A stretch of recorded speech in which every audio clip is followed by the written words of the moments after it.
Hello everyone, technique മലയാളത്തിലെ മറ്റൊരു unboxing വീഡിയോയിലേക്ക് സ്വാഗതം. ഇന്ന് നമ്മൾ പരിചയപ്പെടുത്താൻ പോകുന്നത് റെഡ്മിൻ്റെ ഒരു കിടുക്കാച്ചി ഫോണാണ് റെഡ്മി ടർബോ 5. അപ്പോൾ റെഡ്മിൻ്റെ ഏറ്റവും powerful device, the most powerful device in India എന്ന് വേണമെങ്കിൽ ഇതിനെ വിശേഷിപ്പിക്കാവുന്നതാണ്. കാരണം റെഡ്മി ഡിവൈസസ് 40,000 രൂപയ്ക്ക് താഴെയാണ് നമുക്ക് സ്ഥിരം വരാറ്. അതിൻ്റെ അപ്പുറം ഷവോമിൻ്റെ പ്രീമിയം ഫ്ലാഗ്ഷിപ്പ് ഡിവൈസ്, അതായത് ഇപ്പോൾ ഷവോമി 17T ഉണ്ട്, ഷവോമി 17 അൾട്ര, ഇതൊക്കെയാണ് വരുന്നത്. ഒരു മിഡ് പ്രീമിയം സെഗ്മെന്റിൽ വരുന്ന ഒരു ഡിവൈസാണ് റെഡ്മി ടർബോ 5. ഇതിൻ്റെ സ്പെസിഫിക്കേഷൻ, ഡീറ്റെയിൽ അൺബോക്സിംഗ് എല്ലാം തന്നെ നമ്മൾ ചെയ്യാൻ പോകുന്നത്. അപ്പോൾ റെഡ്മി ടർബോ 5 ഇന്ത്യയിൽ ലോഞ്ച് ചെയ്യണം. അപ്പോൾ ഇതിൻ്റെ വില എനിക്കറിയില്ല, ഈ വീഡിയോ ഉണ്ടാക്കുമ്പോൾ അറിയില്ല, ഏതാണ്ട് ഒരു 40,000 രൂപേൻ്റെ റേഞ്ചിലായിരിക്കും എന്നാണ് എനിക്ക് തോന്നുന്നത്. കാരണം ഇപ്പോൾ മെമ്മറിൻ്റെയും ഇതിൻ്റെയും പ്രൈസസ് വളരെയധികം ഇൻക്രീസ് ആയിട്ട്, ഇപ്പോൾ ഡിസംബർ വെച്ച് നോക്കുകയാണെങ്കിൽ ഡിസംബർ ടു ജൂൺ 300% ഇൻക്രീസ് ആണ് മെമ്മറി പ്രൈസസിന് വന്നിരിക്കുന്നത്. അപ്പോൾ ഓൾറെഡി ഡിസംബറിൽ നമുക്കറിയാം, ഡിസംബറിൽ ഇറങ്ങിയ ഫോണിൻ്റെ ഒരുപാട് പ്രൈസ് ഇൻക്രീസിലാണ് വന്നത്. അതിനുശേഷം അറൗണ്ട് 300%ഓളം ഇൻക്രീസ് വന്നിട്ടുണ്ട് ഈ മെമ്മറിയും റാം കോസ്റ്റിനും. അപ്പോൾ അതുകൊണ്ട് തന്നെ ഫോൺ പ്രൈസസ് ഇനി ഒരു രക്ഷയില്ല എന്നുള്ളതാണ് നമ്മൾ മനസ്സിലാക്കേണ്ടത്. അപ്പോൾ ഇതിൻ്റെ പ്രൈസിങ് എനിക്ക് അറിയില്ല എത്രയാണെന്നുള്ളത്, ഏതാണ്ട് 40,000 രൂപ റേഞ്ച് വരുന്നതാണ് എനിക്ക് തോന്നുന്നത്.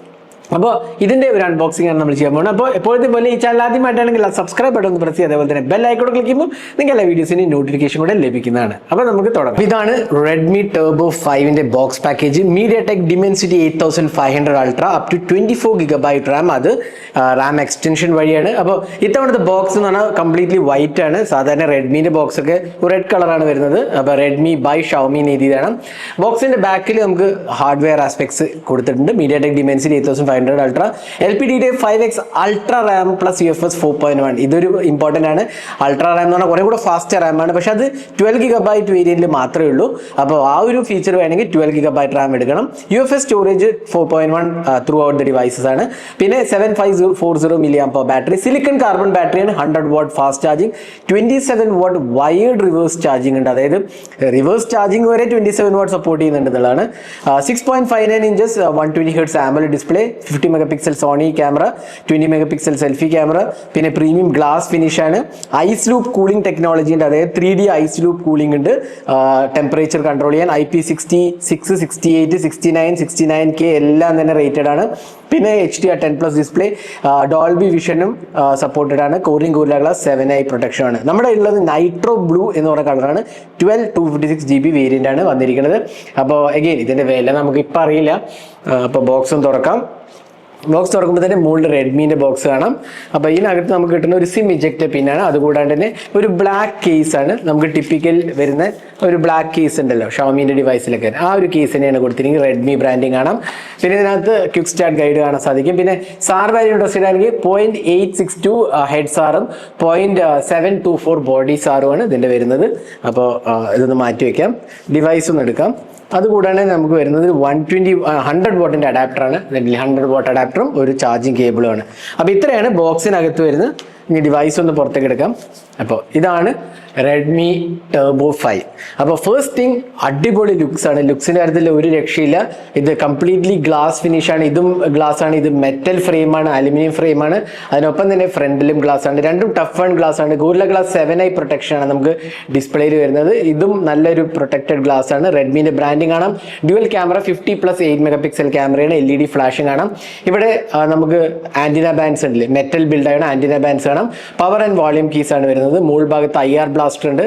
സൈഡിൽ ഓപ്പണിംഗ്സ് സ്ലോട്ട്സ് ഒന്നുമില്ല. താഴത്ത് നമുക്ക് USB Type-C പോർട്ടും സ്പീക്കർ യൂണിറ്റും അതേപോലെ സിം ട്രേയാണ് വരുന്നത്.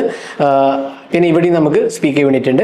പിന്നെ നല്ലൊരു മെറ്റീരിയൽ ഫിനിഷ് ആണ്. നല്ല ഇൻഹാൻഡ് എക്സ്പീരിയൻസ് ആണ്. അറൗണ്ട് 8.18 mm ആണ് തിക്നെസ് വരുന്നത്. പിന്നെ 6.59 inches ആയതുകൊണ്ട് നല്ല കോമ്പാക്ട് ഫോം ഫാക്ടർ എന്ന് പറയാം. നല്ല കയ്യിൽ ഒതുങ്ങുന്ന ഫോം ഫാക്ടറാണ്. ഇൻഫാക്ട് നല്ലൊരു എക്സ്പീരിയൻസ് ആണ് വരുന്നത്. അപ്പോൾ അതിൽ സംശയമൊന്നുമില്ല. നല്ല പ്രീമിയം ബിൽഡാണ്. അതേപോലെ തന്നെ ഞാൻ നേരത്തെ പറഞ്ഞ IP റേറ്റിംഗ്, എല്ലാ IP റേറ്റിംഗ് ഉണ്ട്. IP69K വരെയുണ്ട്. അപ്പോൾ അതിലൊന്നും തന്നെ ഇഷ്യൂസ് ഇല്ല. അപ്പോൾ ഓവറോൾ നല്ല മെറ്റീരിയൽ ഫിനിഷ് ചെയ്തിട്ടുണ്ട്. ഒരു മാറ്റ് ഫിനിഷ് ആണ്. അതേപോലെ ഒരു വൈറ്റ് കളറുണ്ട്. വൈറ്റ് കളറിന് കുറച്ചുകൂടെ റെഡ് ആക്സെൻസ് ഒക്കെ കൊടുത്തിട്ടുണ്ട്. അതേപോലെ ബ്ലാക്ക് കളറും ഉണ്ട്. അപ്പോൾ റെഡ് ആക്സെൻസ് ഒക്കെ വരുന്നെങ്കിൽ നിങ്ങൾക്ക് വൈറ്റ് വേരിയന്റ് എടുക്കണം. ഈ ബ്ലൂ വേരിയന്റ് പ്ലെയിൻ ആണ് ആക്ച്വലി. അപ്പോൾ അത് വേണമെങ്കിൽ നിങ്ങൾക്ക് ഓപ്റ്റ് ചെയ്യാവുന്നതാണ്. അപ്പോൾ ഓവറോൾ ഇൻഹാൻഡ് എക്സ്പീരിയൻസ് വളരെ നല്ലതായിട്ട് എനിക്ക് തോന്നി.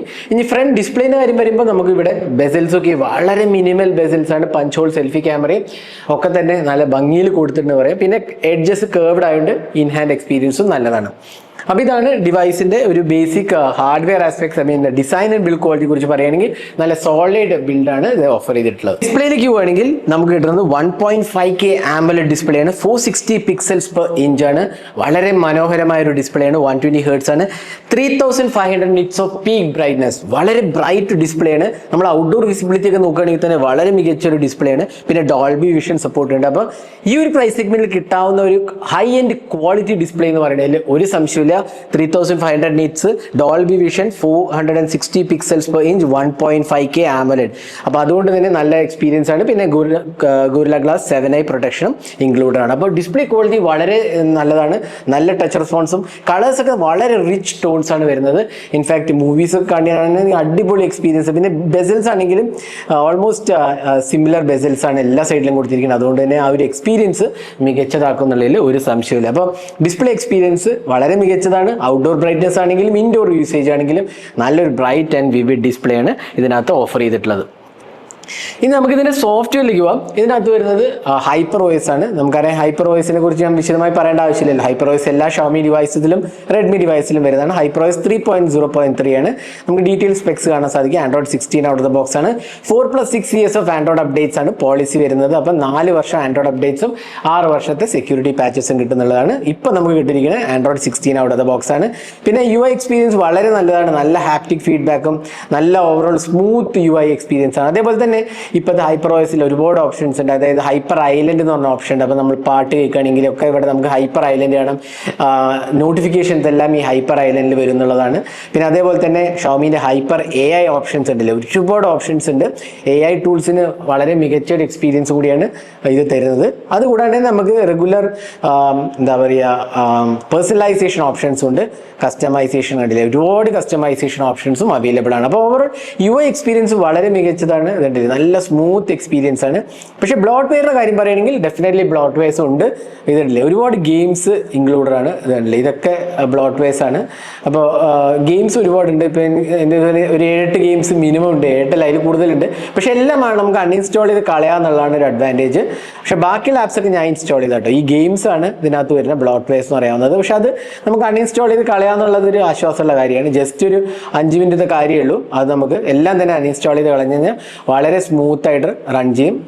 നോട്ടിഫിക്കേഷൻസ് എല്ലാം തന്നെ നമുക്ക് കളയാൻ സാധിക്കും. അല്ലെങ്കിൽ ഇങ്ങനത്തെ ഈ ജങ്ക് ആപ്സ് എല്ലാം തന്നെ കുറച്ച് കാലം കഴിഞ്ഞ് കഴിഞ്ഞാൽ ചിലപ്പോൾ നോട്ടിഫിക്കേഷൻസ് ഒക്കെ തരാൻ തുടങ്ങും. അപ്പോൾ അതെല്ലാം തന്നെ നമുക്കൊന്ന് ക്ലീൻ അപ്പ് ചെയ്ത് കഴിഞ്ഞാൽ വളരെ നല്ല UI എക്സ്പീരിയൻസ് ആണ് ഇത് ഓഫർ ചെയ്തിട്ടുള്ളത്. പിന്നെ 4+6 വർഷത്തെ ആൻഡ്രോയിഡ് അപ്ഡേറ്റ് പോളിസിയും വളരെ മികച്ചതായിട്ടാണ് എനിക്ക് തോന്നിയത്. അപ്പോൾ നമ്മൾ അൺബോക്സ് ചെയ്തു.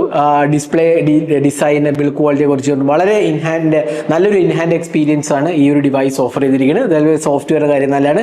ഇനി നമുക്ക് അടുത്തത് ഇതിന്റെ പെർഫോമൻസ്, ഇതിന്റെ സോളിഡ് ആസ്പെക്ട് എന്ന് പറയുന്നത് ഇതിന്റെ പെർഫോമൻസ് ആണ്. The most powerful Redmi phone in India ever എന്നാണ് കമ്പനി അവകാശപ്പെടുന്നത്. ശരിയാണ്, കാരണം ഇത്രയും പവർഫുൾ ആയ റെഡ്മി ഫോൺ ഇതിനു മുമ്പ് വന്നിട്ടില്ല എന്ന് എനിക്ക് തോന്നുന്നു. ഇത് Dimensity 8500 അൾട്രാ ചിപ്പാണ് ഇതിനകത്ത് ഓഫർ ചെയ്തിരിക്കുന്നത്. അതിനൊപ്പം തന്നെ LPDDR 5X റാം ആണ്. 12GB വേരിയന്റ് എടുക്കുകയാണെങ്കിൽ 5X അൾട്രാ റാം ആണ്. അത് വീണ്ടും എന്താ പറയുക പെർഫോമൻസ് ഓറിയന്റഡ് റാമാണ്. അതിനൊപ്പം തന്നെ UFS 4.1 സ്റ്റോറേജുമാണ് വരുന്നത്. അപ്പോൾ ഇതിന്റെ പെർഫോമൻസിന്റെ കാര്യം പറയുകയാണെങ്കിൽ അടിപൊളി എക്സ്പീരിയൻസ്. ഇൻഫാക്ട് ആൻറ്റുടു സ്കോർ പറയുക 2.1 മില്യൺ ആണ് ആൻറ്റുടു സ്കോർ വരുന്നത്. വളരെ പവർഫുൾ ചിപ്പാണ്. ഈ ഒരു പ്രൈസ് സെഗ്മെന്റിൽ നല്ലൊരു ഗെയിമിംഗ് എക്സ്പീരിയൻസ് ഒക്കെ തരുന്ന ചിപ്പാണ്. അതേപോലെ തന്നെ സ്റ്റോറേജ് വാല്യൂ നോക്കുകയാണെങ്കിലും UFS 4.1 വാല്യൂ നോക്കുകയാണെങ്കിൽ നല്ലൊരു എക്സ്പീരിയൻസ് ആണ് ഓഫർ ചെയ്തിരിക്കുന്നത്. ഇനി ഗീക്ക് ബെഞ്ചിന്റെ കാര്യം എടുക്കുകയാണെങ്കിൽ അവിടെ നമുക്ക് നല്ല പവർഫുൾ ചിപ്പ് ആയതുകൊണ്ട് തന്നെ നല്ല വാല്യൂസ് ആണ് നമുക്ക് കിട്ടുന്നത്. അപ്പോൾ പെർഫോമൻസിന്റെ കാര്യത്തിൽ അടിപൊളി എക്സ്പീരിയൻസ്. പിന്നെ ഇതിനകത്ത് ഐസ് ലൂപ്പ് കൂളിംഗ് ടെക്നോളജി ഉണ്ട്. അപ്പോൾ തെർമൽസ് ഒക്കെ വളരെ നല്ല രീതിയിൽ മാനേജ്ഡ് ആണെന്ന് വേണമെങ്കിൽ പറയാം. കാരണം ഇതിനകത്ത് ഹീറ്റിംഗ് ഇഷ്യൂസ് ഒന്നും ഞാൻ നോട്ടീസ് ചെയ്യില്ല. In fact CPU throttling test, stress test ഒക്കെ കണ്ടക്ട് ചെയ്തെങ്കിലും ഡിവൈസ് ടെമ്പറേച്ചർ പോയെങ്കിലും ഒട്ടും തന്നെ ത്രോട്ട്ലിംഗ് ഇല്ല എന്നുള്ളതാണ്. അപ്പോൾ അതുകൊണ്ട് തന്നെ നല്ലൊരു ഐസ് ലൂപ്പ് കൂളിംഗ് നല്ലൊരു എഫക്റ്റീവ് ആയിട്ടാണ് എനിക്ക് തോന്നിയത്. അപ്പോൾ പെർഫോമൻസ് കാര്യത്തിൽ ഇഷ്യൂസ് ഒന്നും തന്നെ ഇല്ല. പിന്നെ ഇതിനകത്ത് ഇൻ ഡിസ്പ്ലേ ഫിംഗർ പ്രിന്റ് സ്കാനറാണ് വരുന്നത്. കാരണം AMOLED ഡിസ്പ്ലേ ആണ്, അത് നല്ല എക്സ്പീരിയൻസ് ആണ്. പിന്നെ ഡ്യുവൽ സ്റ്റീരിയോ സ്പീക്കേഴ്സ് ആണ്. അപ് ടു 200% വോളിയം ഉണ്ട്. ഡോൾബി ഓഡിയോ ഹൈറസ് ഓഡിയോ സപ്പോർട്ടും ഇൻക്ലൂഡ് ആണ്. അപ്പോൾ കിടുക്കാച്ചി എക്സ്പീരിയൻസ് ആണ്. 200% വോളിയം ഇൻക്രീസ് ചെയ്യാനുള്ള ഒരു ഓപ്ഷനും കൂടെ അവൈലബിൾ ആണ്. അപ്പോൾ നല്ലൊരു സൗണ്ട് ക്വാളിറ്റി നമുക്ക് എക്സ്പെക്ട് ചെയ്യാം. പിന്നെ എല്ലാ 5G ബാൻഡ്സും സപ്പോർട്ടഡ് ആണ്. അപ്പോൾ പെർഫോമൻസിന്റെ കാര്യത്തിൽ ഒരു ഇഷ്യൂസും ഇല്ല. നല്ലൊരു സോളിഡ് എക്സ്പീരിയൻസ് ആണ് ഈ ഒരു ഡിവൈസ് ഓഫർ ചെയ്തിരിക്കുന്നത്. കോംപ്രമൈസ് ഒന്നും ഇല്ലാത്ത ഒരു അടിപൊളി എക്സ്പീരിയൻസ് ആണ് നമുക്ക് തീർച്ചയായിട്ടും പറയാൻ സാധിക്കും. ഇനി അടുത്തത് നമുക്ക് ക്യാമറയിലോട്ട് പോകാം. ഇതിനകത്ത് വരുന്നത് നമുക്ക് ഒരു ഡ്യുവൽ ക്യാമറ സെറ്റപ്പാണ്. 50 mega pixel primary camera, Sony IMX ക്യാമറയാണ് വരുന്നത്. അതിനൊപ്പം തന്നെ ഒപ്റ്റിക്കൽ ഇമേജ് സ്റ്റെബിലൈസേഷൻ ഉണ്ട്, 4K റെക്കോർഡിംഗ് ഉണ്ട്. ഇനി സെക്കൻഡറി ക്യാമറ എന്ന് പറഞ്ഞാൽ 8 മെഗാ പിക്സൽ അൾട്രാ വൈഡ് ആണ്. ഇനി ഫ്രണ്ട് ക്യാമറ എന്ന് പറഞ്ഞാൽ സെൽഫി ക്യാമറ ഒരു 20 മെഗാ പിക്സൽ ഷൂട്ടറാണ് കൊടുത്തിരിക്കുന്നത്. ഇനി ഇതിന്റെ നല്ല ആസ്പെക്ട് എന്ന് വെച്ചാൽ റിയർ ക്യാമറ നല്ല പെർഫോമൻസ് ആണ്. നമുക്ക് കുറച്ച് ക്യാമറ സാമ്പിൾസ് കാണാം. ഇതെല്ലാം റിയർ ക്യാമറയിൽ നിന്ന് എടുത്ത സാമ്പിൾസ് ആണ്. എനിക്ക് വളരെ ഇഷ്ടപ്പെട്ടു. ഒരു പെർഫോമൻസ് ഓറിയന്റഡ് ഡിവൈസ് ആണെങ്കിൽ പോലും ക്യാമറയ്ക്ക് അവർ ഒട്ടും തന്നെ കോംപ്രമൈസ് ചെയ്തിട്ടില്ല എന്ന് വേണ്ടി പറയാം. അത്യാവശ്യം നല്ല ക്വാളിറ്റി ഉണ്ട്, ഡീസെന്റ് എക്സ്പീരിയൻസ് ആണ്. കളേഴ്സ് ആണെങ്കിലും എന്താ പറയുക, റിച്ച്നെസ് ആണെങ്കിലും ഡൈനാമിക് റേഞ്ച് ആണെങ്കിലും ഒക്കെ തന്നെ എനിക്ക് തോന്നുന്നു നല്ല ഒരു എക്സ്പീരിയൻസ് ആണ് ഓഫർ ചെയ്തിട്ടുള്ളത്. അപ്പോൾ കുഴപ്പങ്ങളൊന്നും ഇല്ലാത്ത ഒരു ക്യാമറ നമുക്ക് തീർച്ചയായിട്ടും പറയാൻ സാധിക്കും. 8 mega pixel ultra wide decent experience ആണ്. പിന്നെ ക്ലോസപ്പ് ഷോട്ട്സ് ആണെങ്കിലും പോർട്രേറ്റ്സ് ആണെങ്കിലും ഒക്കെ തന്നെ ഒരു നോ കോംപ്രമൈസ് എക്സ്പീരിയൻസ് വേണ്ടി പറയാം. സാധാരണ പ്രീമിയം ഫോൺസിനെ പോലെ തന്നെ ഗെയിമിംഗ് ഫോൺസ് അല്ലെങ്കിൽ പവർഫുൾ ചിപ്പൊക്കെ വരുമ്പോൾ ക്യാമറയിൽ ഡീഗ്രേഡ് വരാറുണ്ട്. പക്ഷേ ഇതിൽ അങ്ങനെ എനിക്ക് തോന്നിയില്ല. അതേപോലെ ലോ ലൈറ്റ് എക്സ്പീരിയൻസ് ആണെങ്കിൽ അത്യാവശ്യം കുഴപ്പമില്ലാത്ത ഒരു എക്സ്പീരിയൻസ് വരുന്നുണ്ട്. സെൽഫി ക്യാമറയും നല്ലതായിട്ട് എനിക്ക് തോന്നി. വലിയ ഇഷ്യൂസ് ഒന്നും ഇല്ലാത്ത ഒരു സെൽഫി ക്യാമറയാണ്. പക്ഷേ ഇതിന്റെ പോരായ്മ എവിടെ വെച്ചാൽ ഇതിനകത്ത് റിയർ ക്യാമറയിൽ മാത്രമേ 4K റെക്കോർഡിംഗ് ഉള്ളൂ. 4K 60 FPS ഉണ്ട് പ്രൈമറി റിയർ ക്യാമറ. എന്നാൽ സെൽഫിയിൽ 1080p 60 FPS ആണ് മാക്സിമം ഉള്ളത്. അതിൽ 4K കൂടെ കൊടുക്കാമായിരുന്നു എനിക്ക് തോന്നുന്നു. ആ ഒരു പോരായ്മ മാറ്റി നിർത്തുകയാണെങ്കിൽ എനിക്കൊന്ന് ക്യാമറ എക്സ്പീരിയൻസ് ഏറെക്കുറെ നല്ലതായിട്ടാണ് എനിക്ക് തോന്നിയത്. എഗെയിൻ ദ ബെസ്റ്റ് എന്നൊന്നും ഞാൻ പറയുന്നില്ല, കാരണം അതിൻ്റെതായ ഒരു പവർഫുൾ ഡിവൈസുകളിലേക്ക് അതിൻ്റെതായ ചില ഇതുണ്ട്. എന്നാലും ക്യാമറ സാറ്റിസ്ഫൈയിങ് എക്സ്പീരിയൻസ് ആണ്. കുഴപ്പങ്ങളൊന്നുമില്ല എന്ന് നമുക്ക് തീർച്ചയായിട്ടും പറയാൻ സാധിക്കും. അപ്പോൾ ക്യാമറ സാമ്പിൾസ് കണ്ടിട്ട് നിങ്ങളുടെ അഭിപ്രായം കൂടെ കമന്റ് സെക്ഷനിൽ പോസ്റ്റ് ചെയ്യാൻ മറക്കരുത്. ഇനി നമുക്കിതിന് ബാറ്ററിയിലേക്ക് പോകാം. 7540 mAh battery, 100 what charging, around 65 to 70 minutes ആണ് ഫുൾ ചാർജിന് എടുക്കുന്നത്. അഗെയിൻ റിവേഴ്സ് 27 വാട്ട് ചാർജിങ്ങും അവൈലബിൾ ആണ്. അതുകൊണ്ട് തന്നെ നമുക്ക് റിവേഴ്സ് ചാർജിങ് ചെയ്ത് വേറൊരു ഫോൺ ചാർജ് ചെയ്യാം, ഇത്രയും ഹയർ കപ്പാസിറ്റി ബാറ്ററി ഉള്ളതുകൊണ്ട് തന്നെ. അപ്പോൾ അതും നമുക്ക് ചെയ്യാവുന്നതാണ്. അപ്പോൾ ഓവറോൾ ബാറ്ററി കാര്യത്തിൽ പറയുക നല്ലൊരു സോളിഡ് ബാറ്ററി ലൈഫാണ് നമുക്ക് എക്സ്പെക്ട് ചെയ്യേണ്ടത്. കാരണം നല്ലൊരു പെർഫോമൻസ് ഓറിയന്റഡ് ചിപ്പും അതേപോലെ തന്നെ നമുക്ക് നല്ലൊരു ഒപ്റ്റിമൈസ്ഡ് UI ആയതുകൊണ്ട് തന്നെ നല്ലൊരു സോളിഡ് ബാറ്ററി ലൈഫ് നമുക്ക് എക്സ്പെക്ട് ചെയ്യാം. 7540 mAh ബാറ്ററിയിൽ ഡെഫിനറ്റ്ലി ഒരു 1.5 ദിവസത്തേക്ക് ഈസിലി ലാസ്റ്റ് ചെയ്യും. ഹെവി യൂസർ ആണെങ്കിൽ പോലും more than a day easily കിട്ടുന്നുള്ളതിൽ ഒരു സംശയമില്ല. അപ്പോൾ അതാണ് ബാറ്ററിൻ്റെ കാര്യം. നമ്മൾ ഡീറ്റെയിൽ റിവ്യൂ പോസ്റ്റ് ചെയ്യുമ്പോൾ ബാറ്ററിനെ കുറിച്ചും പറയാം.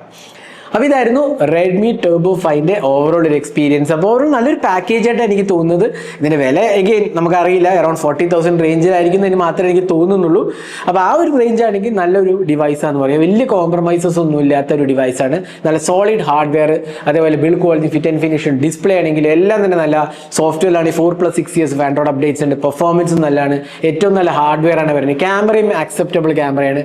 ബാറ്ററി ലൈഫും നല്ലതാണ്. അപ്പോൾ ഓവറോൾ ഒരു മിഡ് പ്രീമിയം സെഗ്മെന്റിൽ നല്ലൊരു പെർഫോമൻസ് ഓറിയന്റഡ് ഡിവൈസ് എടുക്കാൻ പ്ലാൻ ഉണ്ടെങ്കിൽ ഡെഫിനറ്റ്ലി റെഡ്മി ടർബോ 5 ഒരു സജസ്റ്റഡ് ഡിവൈസ് ആണെന്ന് എനിക്ക് പറയാം. അപ്പോൾ ഇതായിരുന്നു എൻ്റെ ഒരു എക്സ്പീരിയൻസ് റെഡ്മി ടർബോ 5. ഇത് ഞാൻ യൂസ് ചെയ്തിട്ട് ഏറെക്കുറെ 2 ആഴ്ചയായി. എൻ്റെ ഒരു നല്ല എക്സ്പീരിയൻസ് ആയിട്ടാണ് എനിക്ക് ഓവറോൾ തോന്നിയത്. അപ്പോൾ നിങ്ങളുടെ അഭിപ്രായങ്ങൾ കമന്റ് സെക്ഷനിൽ പോസ്റ്റ് ചെയ്യാൻ. നിങ്ങൾക്ക് എന്ത് തോന്നുന്നു? റെഡ്മി ടർബോ 5 നല്ലൊരു ഓപ്ഷൻ ആണോ അല്ലയോ എല്ലാം തന്നെ കമന്റ് സെക്ഷനിൽ പോസ്റ്റ് ചെയ്യാൻ മറക്കരുത്. അപ്പോൾ ഇതേപോലത്തെ കൂടുതൽ ടെക് വീഡിയോസിനെ നമ്മുടെ ചാനൽ സബ്സ്ക്രൈബ് ചെയ്യുക. Thanks for watching. Hope to see next video. Have a great day.